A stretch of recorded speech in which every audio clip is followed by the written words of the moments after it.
السلام علیکم۔ کیا آپ نے کبھی غور کی ہے کہ کچھ لوگ جب ہم ان سے ملتے ہیں تو وہ ہمارے ذہن میں رہ جاتے ہیں؟ کتنی ہی مدت کیوں نہ گزر جائے ان کو ملے ہوئے، لیکن اس شخصیت کو ہم بھول نہیں پاتے، یا ان سے بات کر کے آپ کو ایسا فیل ہو رہا ہوتا ہے کہ آپ کو ان کا انداز بہت اچھا لگ رہا ہوتا ہے۔ ایسی پرسنالٹی بہت اٹریکٹیو ہوتی ہیں، بٹ ایسی کون سی ہیبٹس ہیں جو ان کو اتنا اٹریکٹیو بناتی ہیں؟ تو وہ کون سی ایسی عادات ہیں؟ So let's get start. آپ کو پتہ ہے کہ آپ کا لہجہ، آپ کی مسکراہٹ اور آپ کی خوشبو وہ چیزیں ہیں جو دوسروں پر دیر با اثر چھوڑتی ہیں۔ آپ کے جوتے، آپ کے پاؤں، آپ کے ہاتھ، آپ کی اسکن، یہ سب چیزیں بہت زیادہ میٹر کرتی ہیں آپ کی پرسنالٹی پر۔ کپڑے تو ٹھیک ہوتے ہی ہے، دیکھیں مہنگے کپڑے پہننا یا برانڈڈ چیزیں پہننا کوئی پرسنالٹی نہیں ہے۔ آپ سستی بھی چیز پہن لیں گے نا، لیکن اس کو آپ نے اچھے طریقے سے اگر مینٹین کر کے پہنا ہوا ہے نا، تو یقین مانیں آپ کی پرسنالٹی گڈ پرسنالٹی ہو جائے گی۔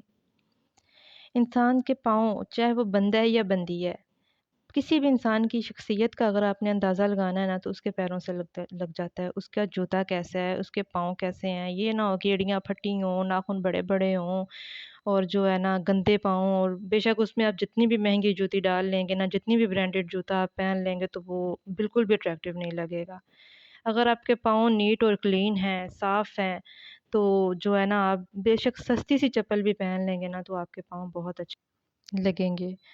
اسی طرح سے آپ کے بال ہیں، اگر آپ کے بال اچھے سے سمٹے ہوئے ہیں، اپنی باڈی کے اکارڈنگ آپ نے اپنا ڈریس ویئر کیا ہوا ہے، تو جو ہے نا آپ کے ہاتھ پاؤں اور آپ کے نیل یہ سب کٹے ہوئے ہیں، ہاتھ پاؤں صاف ہیں، آپ کے نیل کٹے ہوئے ہیں، تو یقین مانیں آپ کی بھی پرسنالٹی بالکل ویسی ہی لگے گی جیسے کہ آپ کسی کو دیکھ کے آپ پہ کسی کی پرسنالٹی جو ہے نا اٹریکٹ کرتی ہے۔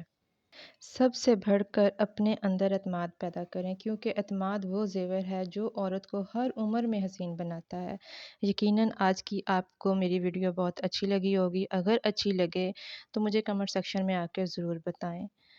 امید ہے کہ آج کی میری ریسیپی اور میری آج کی بات آپ کو ضرور اچھی لگی ہوگی۔